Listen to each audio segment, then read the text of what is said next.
cuidados intensivos, de los cuales 63 estaban en ventilación. Igualmente, el número de fallecidos ascendió a un total de 8 y la capacidad en estos indicadores que usamos de UCI es de 305, con 135 encamados. El total de personas en UCI es de 44.3% sobre la infraestructura instalada, lo que tenemos ocupado. Igualmente, el total de camas bajo vigilancia es de 1.507, que representan el índice mayor, con lo cual la hospitalización representa el 43.26% del total de 1.500 camas bajo monitoreo permanente por el Ministerio de Salud Pública. Repito, el total de UCI que estamos usando en función de las 305 es de 135 camas solamente, que representa el 44.3% del total. Por otro lado, informamos que ha sido ya notificado los laboratorios Patias Rivas y Hospital Plaza de la Salud y Sedimat para iniciar las pruebas de PCR que habían solicitado a este ministerio. En el día de ayer, en la tarde, recibimos una donación de equipos de parte de la Organización Panamericana de la Salud, de insumos para el Laboratorio Nacional Dr. de Fillot, y que ya hoy van a permitir la ampliación del número de pruebas que se han estado realizando en este laboratorio. Queremos aclarar que las variaciones y oscilaciones están vinculadas a los insumos que son necesarios para mantener una constante en el número total de pruebas que vamos realizando diariamente. Los suplidores tienen una limitación en la entrega de los insumos en los tiempos requeridos por la demanda. Aclaramos igualmente, en vista de que ayer durante la reunión del Congreso de la Cámara de Diputados se informó que la provincia de San Juan tenía una cantidad de casos positivos que puedo decir y afirmar que son falsos, en la medida en que por PCR solamente 54 personas han sido confirmadas, con un total acumulado de 66. El número de casos, y eso crea confusión a la hora de personas que no tienen la información adecuada, positivas a pruebas rápidas fue de 69, que juntos, y es el procedimiento que se ha usado de sumar las pruebas rápidas y las pruebas por PCR, que son confirmativas de la positividad del COVID, suma 123. El total de pruebas rápidas realizadas en San Juan es de 912 en total, de las cuales 69 solamente resultaron positivas por pruebas rápidas, más 54 que corresponden a PCR, con un total acumulado para San Juan de 69 casos, según vamos a ver más adelante. Pasamos a dar lectura al boletín especial número 42. La situación global reportada por la Organización Mundial de la Salud establece un total de casos confirmados de 3.018.681, de los cuales 66.005 fueron casos nuevos del día de ayer. Igualmente, el número total de defunciones reportadas hasta ayer era de 207.973 casos, de los cuales 5.376 defunciones ocurrieron en el día de ayer a nivel global. En el área de las Américas se han reportado un total de 1.213.088 casos confirmados, de los cuales 33.481 fueron casos nuevos del día de ayer, y el total de defunciones acumulada en las Américas es de 62.404, de las cuales 2.193 sucedieron en el día de ayer. En República Dominicana, el número de casos confirmados es de 6.972, con un total de casos nuevos de 320, el número de fallecidos ascendiendo a 301, una tasa de letalidad que sigue descendiendo y se ha ubicado en 4.32%, y el número de recuperados hospitalarios y de clínicas, 1.301. Los descartados por laboratorio de PCR, 20.009. El número de muestras procesadas, 26.981 en total.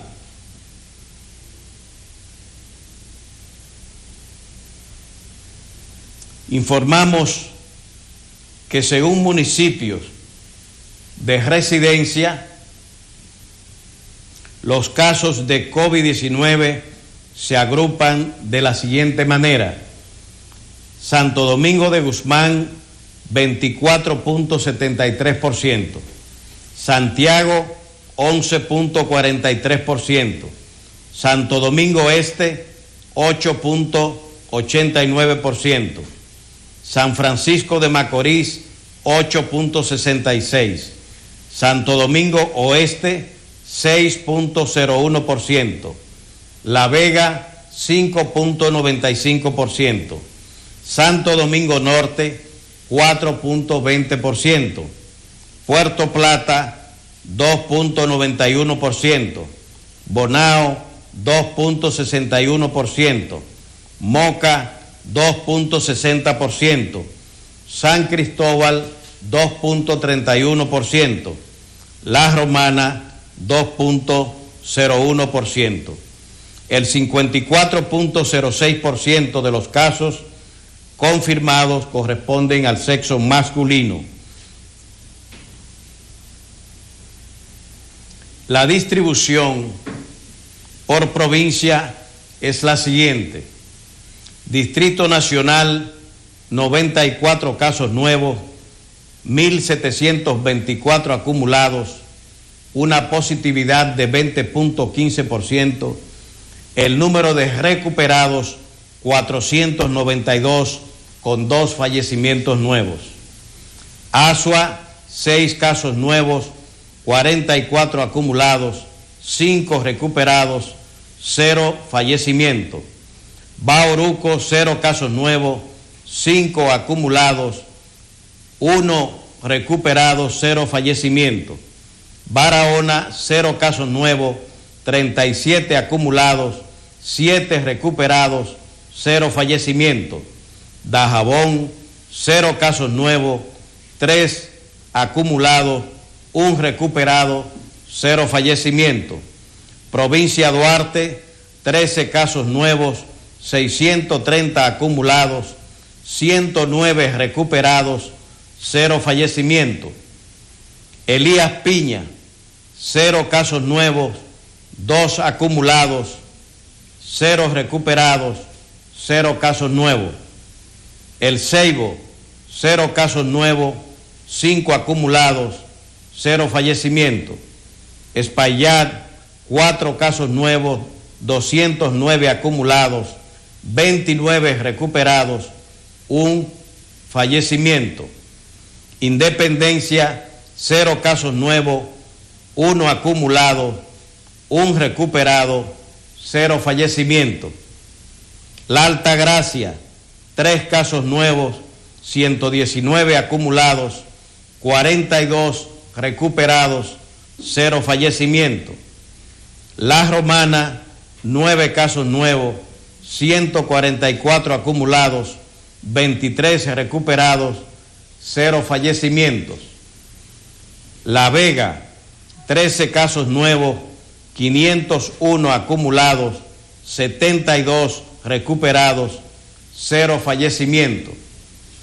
María Trinidad Sánchez, 4 casos nuevos, 90 acumulados, 8 recuperados, 0 fallecimientos.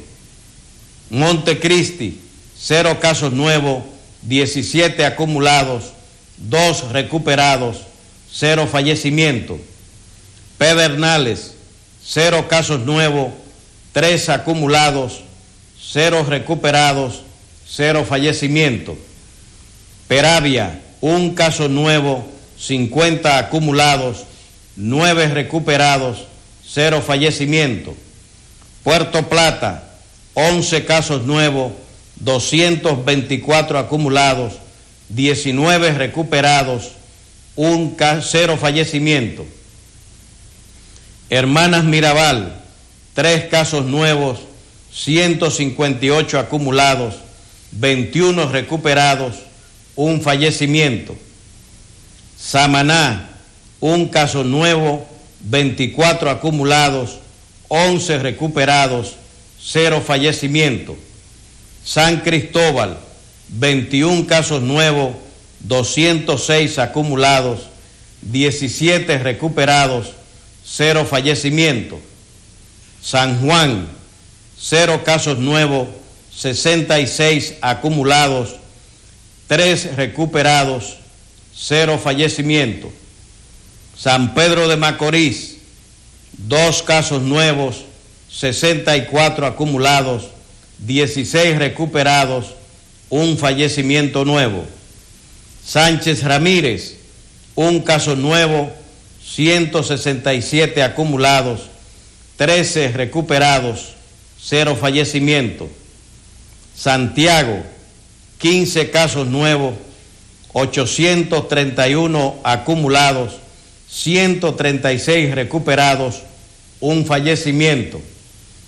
Santiago Rodríguez, 7 casos nuevos, 32 acumulados, 0 fallecimiento. Valverde, 0 casos nuevos, 37 acumulados, 5 recuperados, 0 fallecimiento. Monseñor Noel, 4 casos nuevos, 186 acumulados, 21 recuperados, 0 fallecimiento. Monte Plata, 0 casos nuevos, 16 acumulados, 0 fallecimiento. Atomayor, 0 casos nuevos, 12 acumulados, 2 recuperados, 0 fallecimientos. San José de Ocoa, 0 casos nuevos, 6 acumulados, 0 fallecimientos. Provincia Santo Domingo, 108 casos nuevos, 1.359 acumulados, 23.77% la positividad, 234 recuperados y 2 fallecimientos. Los totales para este boletín: casos nuevos 320, total acumulados 6.972. La positividad general 24.76%. El número de recuperados de clínicas y hospitales 1.301. Fallecimientos nuevos 8, con un acumulado de 301.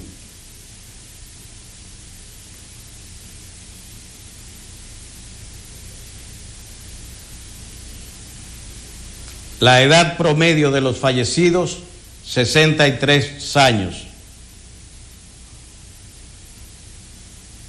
y de los cuales el 76.41% corresponden a hombres. A la fecha de hoy, el número de hipertensos vinculados a estos casos representan el 28% y los diabéticos el 23%, que sumado dan un 51% de los fallecidos están afectados por estas dos patologías. Las recomendaciones generales se mantienen para toda la población y organismos de servicios. Mantener el lavado de manos con agua y jabón de manera frecuente y permanente, y en su defecto el uso de soluciones de alcohol gel preferiblemente.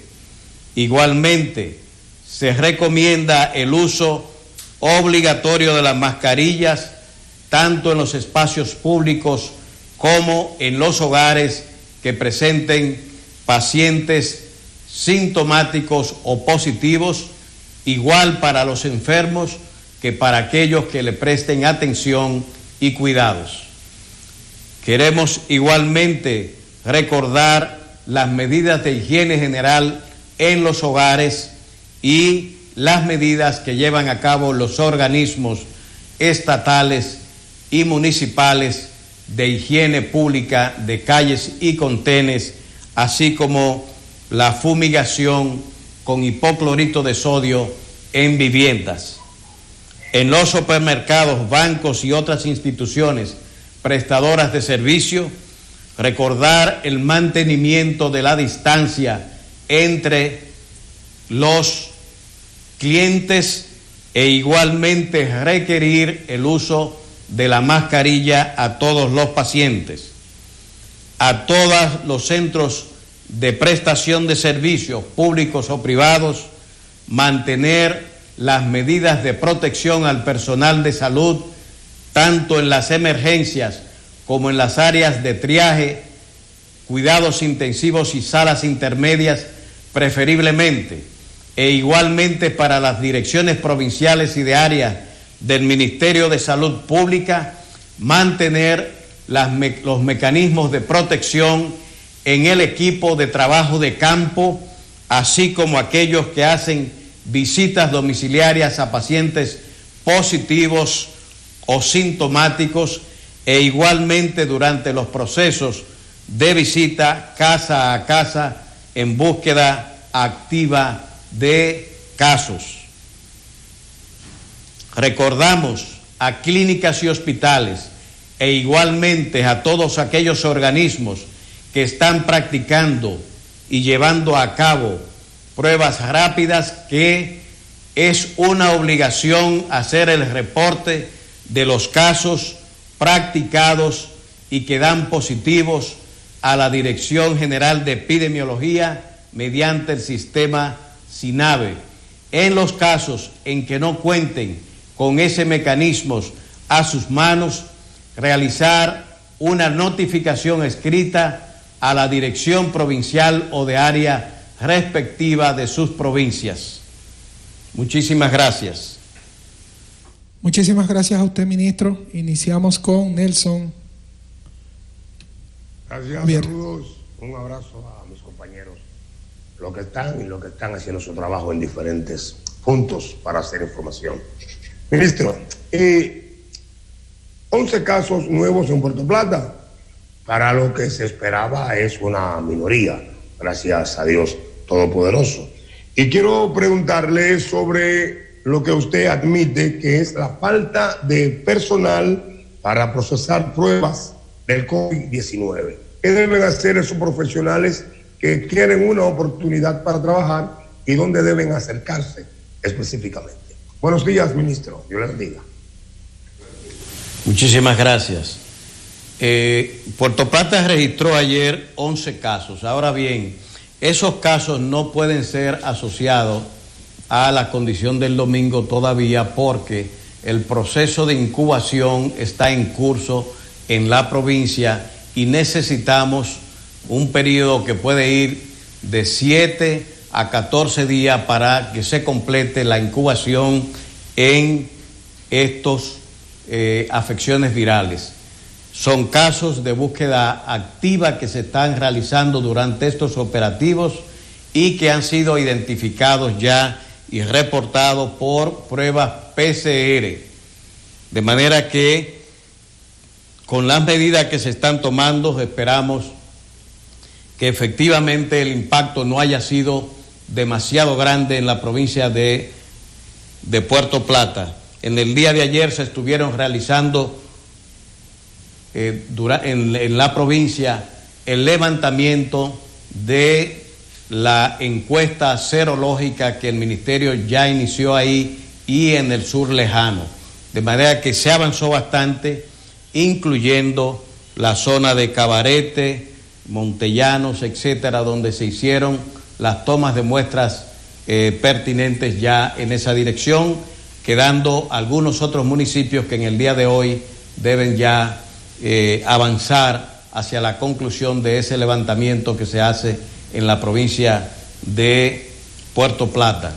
Con relación al personal de laboratorio, debemos decir que se han contratado ya con estudios y están en fase de entrenamiento un total de 10 técnicos que serán incorporados a las labores de trabajo del Laboratorio Nacional Dr. de Filló en toda su estructura.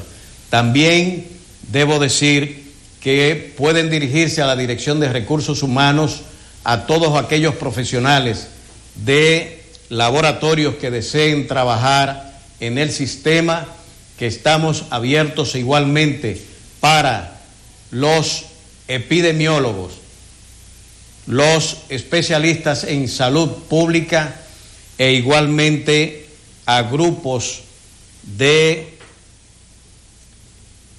enfermeras y asistentes, sobre todo de licenciaturas en enfermería, que deseen participar en las labores que lleva a cabo el Ministerio de Salud Pública en todas las provincias y el reforzamiento de las acciones sanitarias que se llevan a nivel nacional en estos momentos.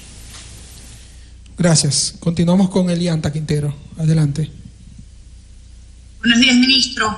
En el día de ayer escuchamos un par de denuncias que hablaban que se estarían importando y aplicando algunas de las pruebas rápidas de casas que no son tan confiables. Queríamos saber en primera instancia si ustedes conocen estas denuncias y si las conocen, qué tipo de medidas se estarían aplicando, y enlazar un poco con lo que acaba de decir el expresidente Leonel Fernández, quien dijo que no se ha sido eficaz en la aplicación de las pruebas para frenar el COVID-19. Gracias. No se entendió la pregunta. A ver, en el día de ayer hubo un par de denuncias que hablaban de que se estarían importando y aplicando algún tipo de prueba rápida de casas que no son tan confiables, y esto por supuesto pudiera estar arrojando algunos resultados que no son los verdaderos. Quería saber si ustedes están en conocimiento de estas denuncias y aprovechar para conocer su posición en relación con lo dicho con el expresidente Leonel Fernández, quien dijo que la aplicación de las pruebas en el país no ha sido eficaz para frenar la pandemia. ¿Me logra explicar? Mire, las pruebas rápidas que se están usando en el país legalmente. Exacto. Tienen y deben tener una certificación del Ministerio de Salud Pública que la ha estado emitiendo según han sido sometidas. La que estamos usando están no solamente certificadas, y todas las que son certificadas se cruzan con estudios en el Laboratorio Nacional. De manera que todas estas que están certificadas, nosotros damos la garantía de que son efectivas y son las que sirven de información al Ministerio de Salud Pública. Si hay pruebas por ahí ilegalmente que se están llevando a cabo, es una actividad ilegal que no cuenta con el aval del Ministerio, y por tanto les pido a quienes hacen la denuncia que nos presenten a quienes están realizando esa prueba y cuáles son las marcas y productos que están usando, que ellos han determinado que no es válida, que no es efectiva. Con relación a las pruebas, yo quiero presentar un gráfico. Yo lo tengo aquí, yo lo tengo acá, que ustedes pueden ver aquí. Esto va indicando el crecimiento del número de casos, cómo se ha venido dando, y el proceso hacia una curva a la que nos estamos refiriendo. El número de casos sigue, fíjense ustedes, moviéndose con las pruebas que tenemos, y llevamos a la fecha 26.981 pruebas por PCR, y tenemos esta gráfica que está aquí. Yo le pido a aquellos que quieran hacer pronósticos pesimistas y descalificadores, que tienen que basarse en la data efectiva y correcta para poder hacer previsiones de lugar. Esto es sobre los casos que, como ven, siguen aumentando, pero van mostrando una tendencia que ahí, como ustedes pueden ver, nos va dando una orientación del comportamiento de los casos, que van oscilando y subiendo según, lógicamente, el número de pruebas que podemos hacer y modificarse. Pero hay tendencias claras en ese sentido, a que nos vamos acercando a una curva próximamente. Se me fue la luz.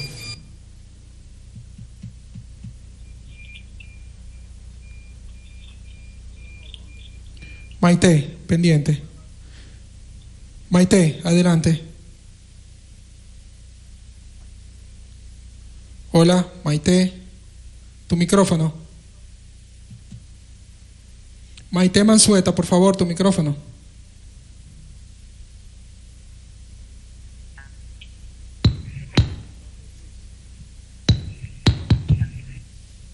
Bien, continuamos con Rafael González. Adelante, Rafael.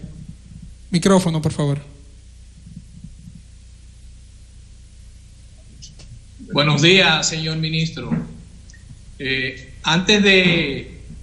habla Rafael González, conductor del programa Asegure su Salud, del grupo de comunicación Tendencias.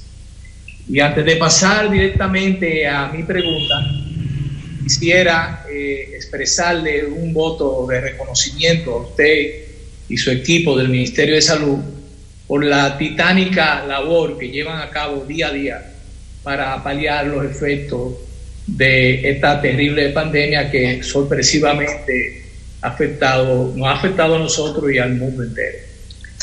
Nuestra pregunta específicamente tiene que ver con un tema que reviste mucha importancia para nuestro país y que gravita en nuestro sistema de salud mucho antes de esta pandemia. Y es el tema de la población que sufre de enfermedades crónicas, ¿verdad? Que en nuestro país es una población bastante elevada. Estamos hablando, por ejemplo, que cerca del 35% de los adultos sufre de hipertensión arterial, cerca de un 15% sufre de diabetes, y hay miles con insuficiencia renal teniendo que ser sometidos constantemente a procesos de diálisis. Ni hablar del cáncer, que como en el resto del mundo también ha ido incrementándose en los últimos 20 años, y el sobrepeso y la obesidad, que son también factores de riesgo importantes. Sin embargo, hemos podido ver todos que ante el impacto del COVID-19, prácticamente todas las consultas, o la gran mayoría de las consultas del sector público y privado, estaban y continúan suspendidas en una gran mayoría. En un momento donde sabemos que hay estudios ya de diferentes países que están mostrando cómo estos pacientes de enfermedades crónicas comienzan a descompensarse por la falta de servicios. Pero si pensamos en el hecho de que usted mismo, señor ministro, ya lleva más de 40 ruedas de prensa como esta, utilizando plataformas digitales, lo cual demuestra que la fortaleza de este tipo de tecnología.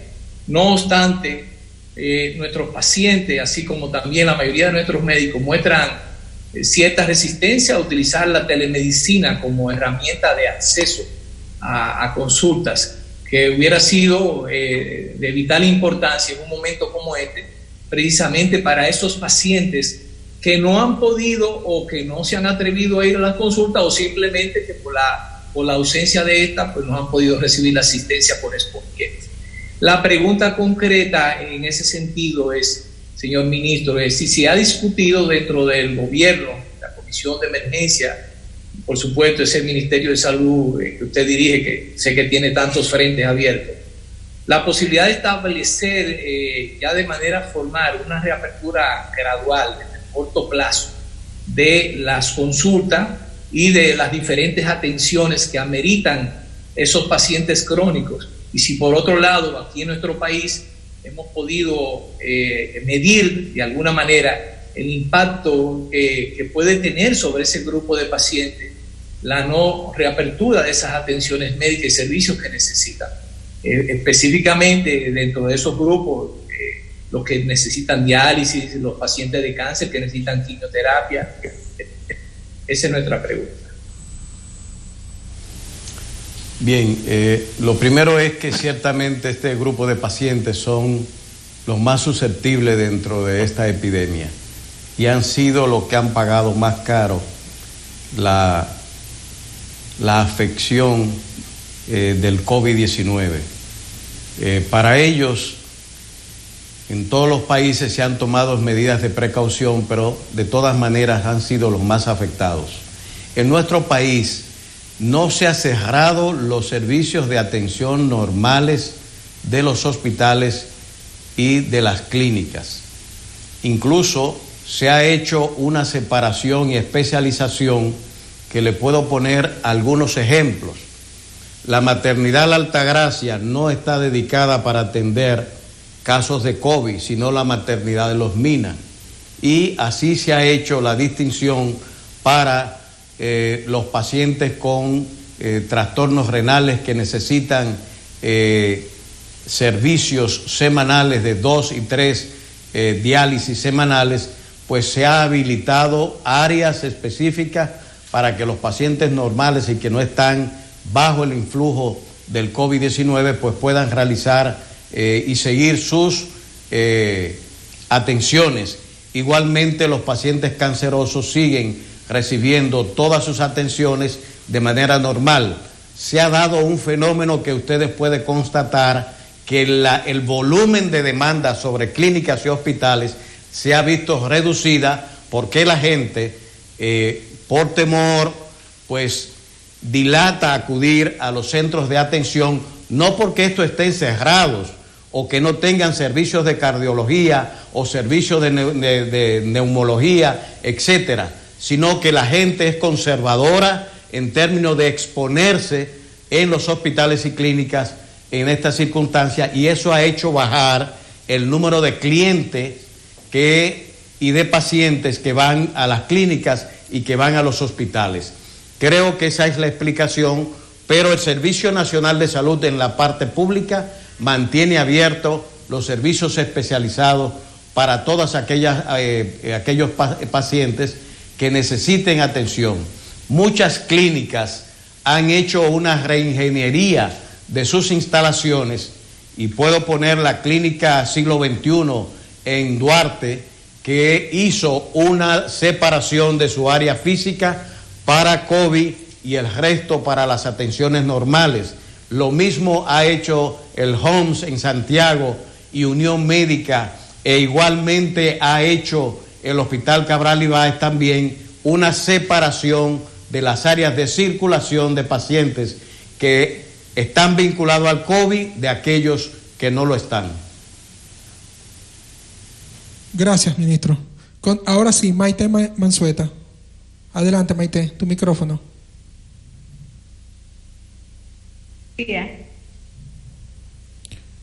Ya te escuchamos, adelante. Sí, buenos días. Buen día, señor ministro. Maite Mansueta, periodista de Sánchez Ramírez. Señor ministro, tomando en cuenta que San Francisco es el municipio con en contagio local, ¿ha contemplado el Ministerio de Salud Pública endurecer las medidas en Sánchez Ramírez? Y a propósito, que hacemos frontera con este pueblo y cada día estamos en aumento con este virus aquí en Cotuí. Hemos visto la larga fila en los diferentes establecimientos comerciales.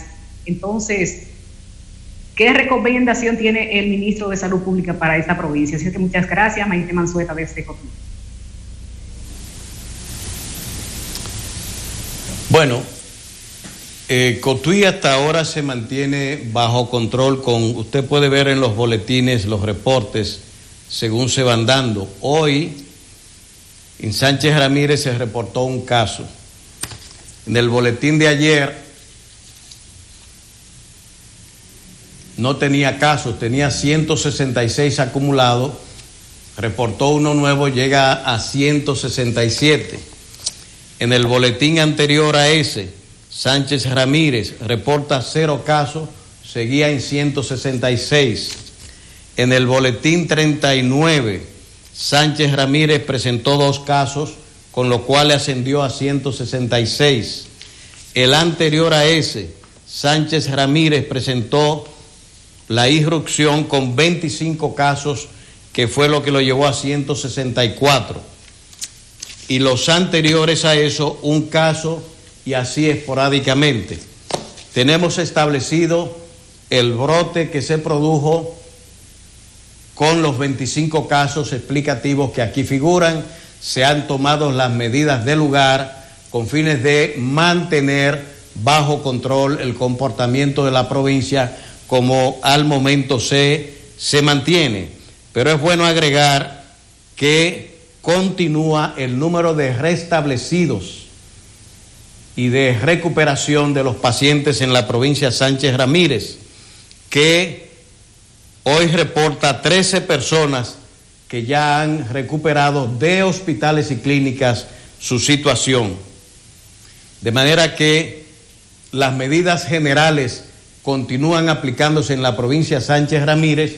Sí vamos a aplicar en los próximos días la encuesta serológica que estamos llevando a cabo a nivel nacional y un reforzamiento en los casos de seguimiento de los mapas de contactos de la provincia, sobre todo en los puntos ya identificados donde están localizados la mayor parte de los casos y que se está dando transmisión comunitaria, como sucedió con estos 25 casos a que le hice alusión. Gracias. Milicen Uribe, por favor.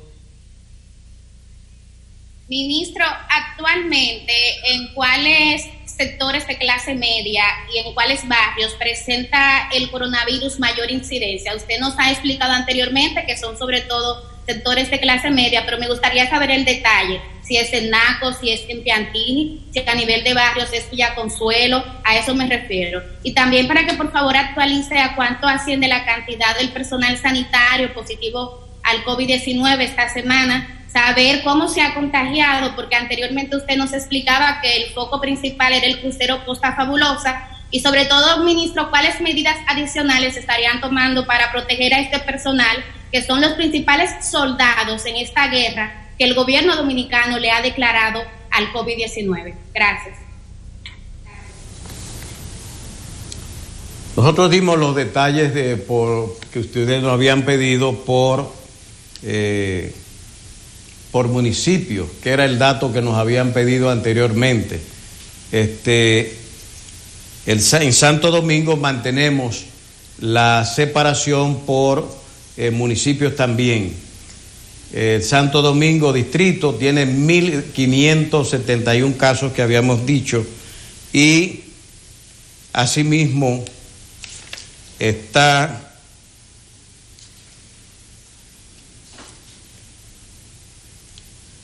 Santo Domingo Este, Santo Domingo, Los Alcarrizos, por ejemplo, para mencionar uno, que tiene 13 casos. Boca Chica, 5 casos.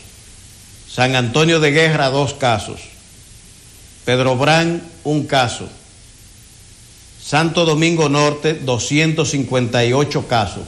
Pero veo que su pregunta va en otra dirección.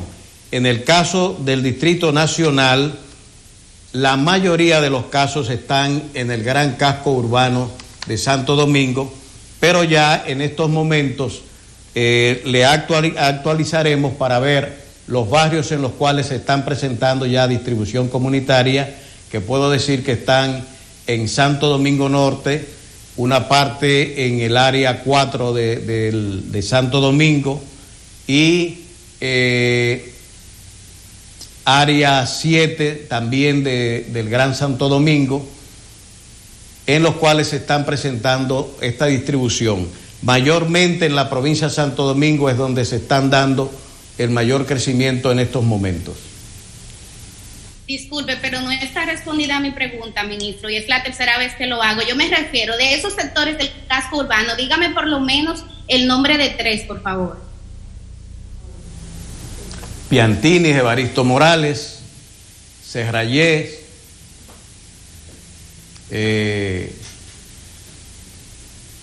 Las Flores,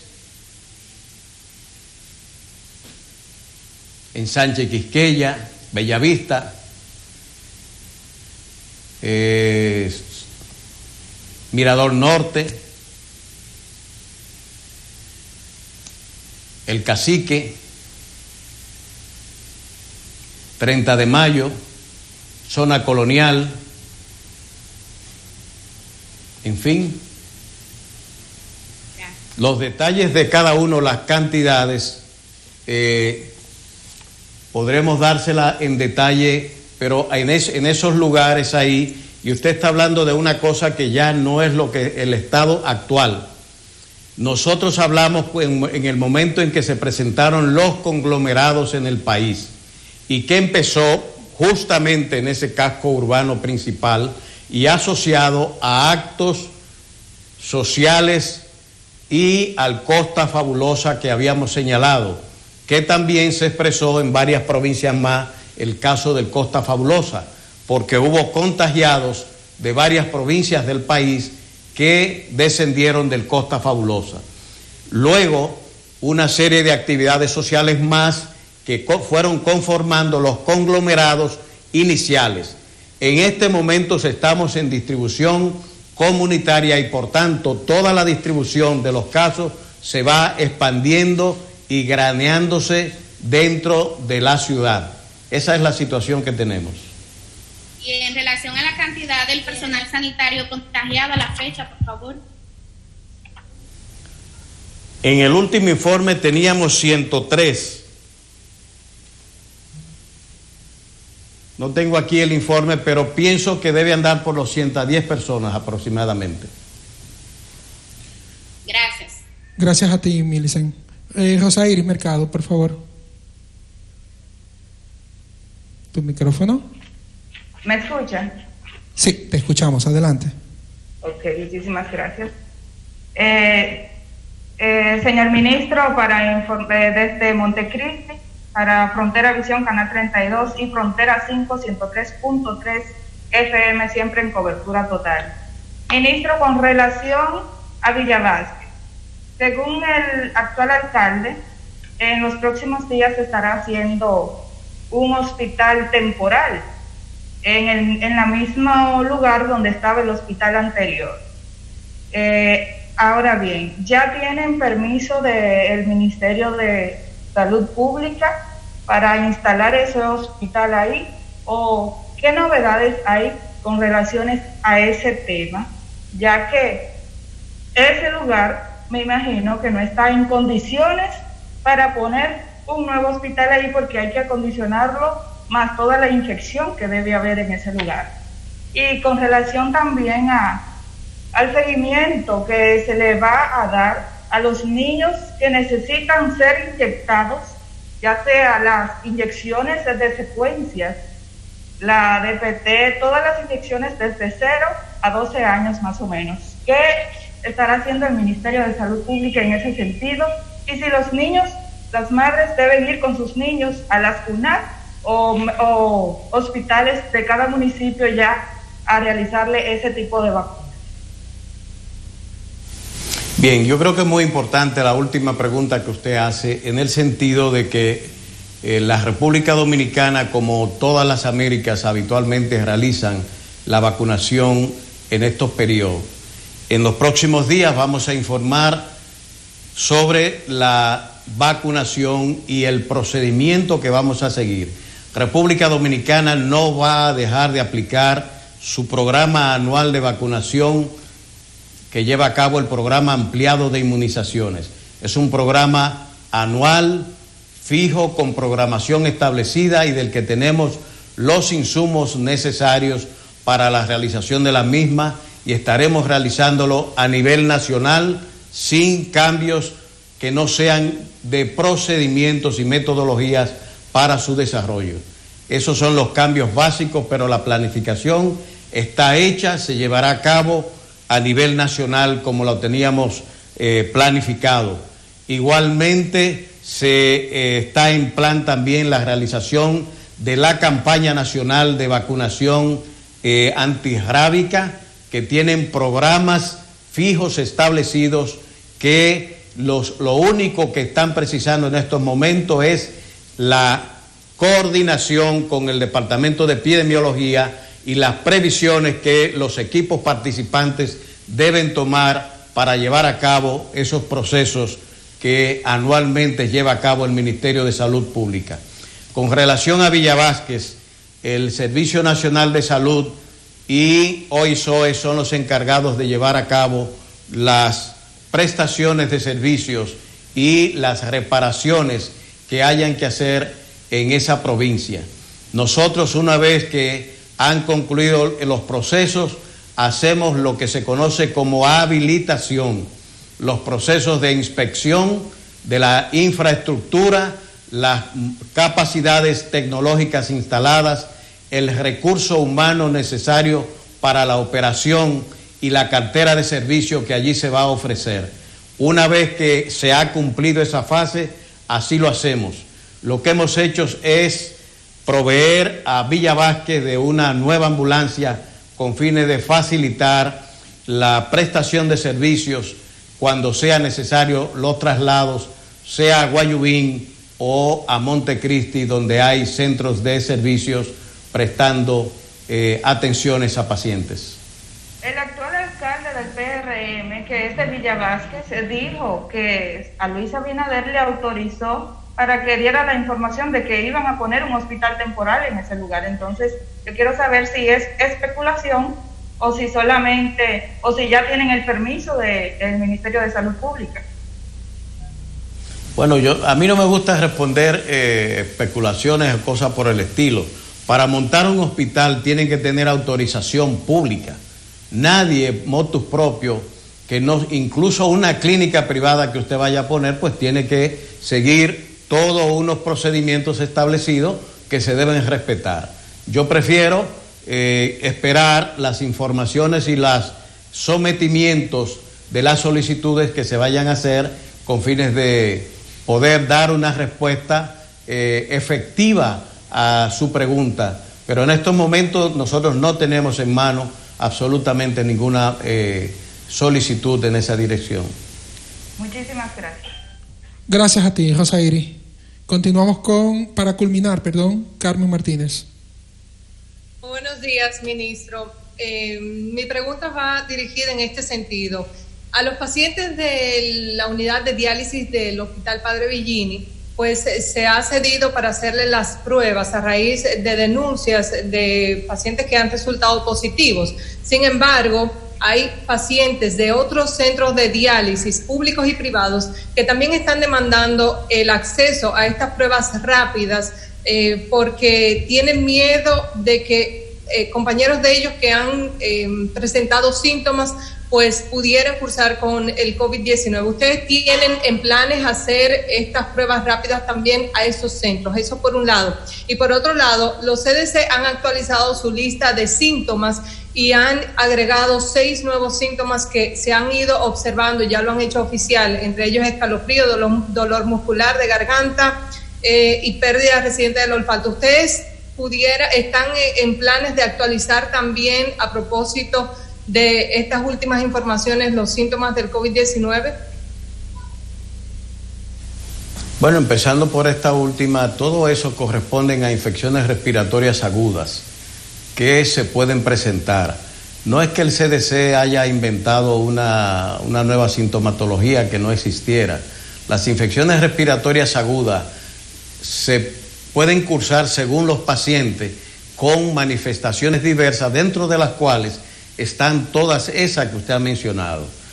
Quizás un elemento distintivo que se ha señalado del principio es la presencia de anosmia, que muchos pacientes han expresado de que han perdido el olfato, y esto puede ser un elemento quizás característico más alejado de los síndromes respiratorios agudos que conocemos, pero en general son ya conocidas por todos los clínicos aquí, de que un escalofrío, tos, dolor de garganta, malestar general, o sea, forman parte de ese síndrome viral que habitualmente se presenta en los pacientes, y que es bueno simplemente dentro de la comunicación hacia la población que se vayan dando a conocer todos esos síntomas con fines de que la gente no solamente crea que es el hecho de que le duela la garganta o que está tosiendo, estornudando, sino que el campo de síntomas y signos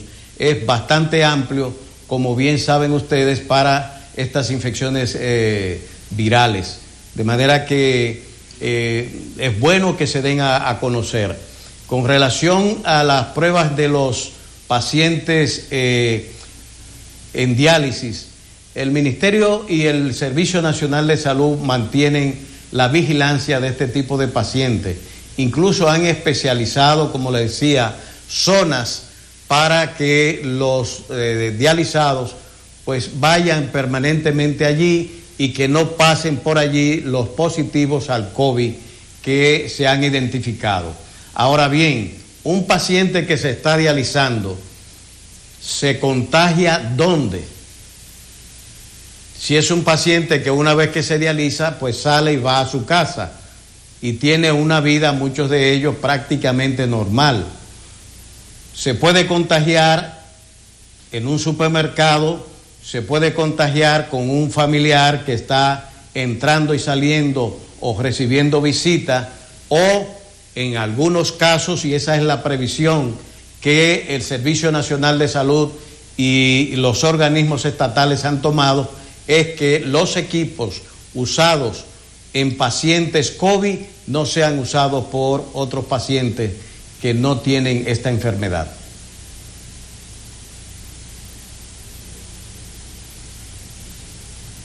¿Ninguna otra pregunta, Carmen? Carlos, ¿puedo hacer la de Duquesa? Es una pregunta en común que tenemos. Por favor. Señor ministro, las consecuencias o incidencias que tendrían en los pacientes que ya tienen problemas respiratorios asociados sobre todo al COVID-19, este humo que estamos viendo del vertedero de Duquesa y que hoy justamente amaneció sintiéndose de manera bastante agresiva. Bueno, lo que he visto es que los organismos que están interviniendo, como Obras Públicas y otras instituciones, están haciendo las intervenciones del lugar para apagar el incendio, que, como ustedes saben, es recurrente en este vertedero.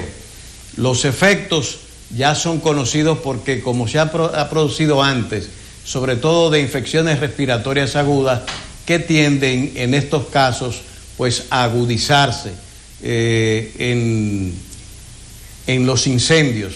Es una posibilidad. De cuánto puede ser no es algo que nosotros podemos prever en estos momentos, pero evidentemente son factores que se agregan, que pueden afectar y afectan a la población en sus sistemas respiratorios fundamentalmente. Nuestra esperanza es que el cese de los incendios allí pues se produzcan rápidamente y que podamos volver a tener el aire fresco de Santo Domingo pues limpio, sin esta contaminación. Muchas gracias.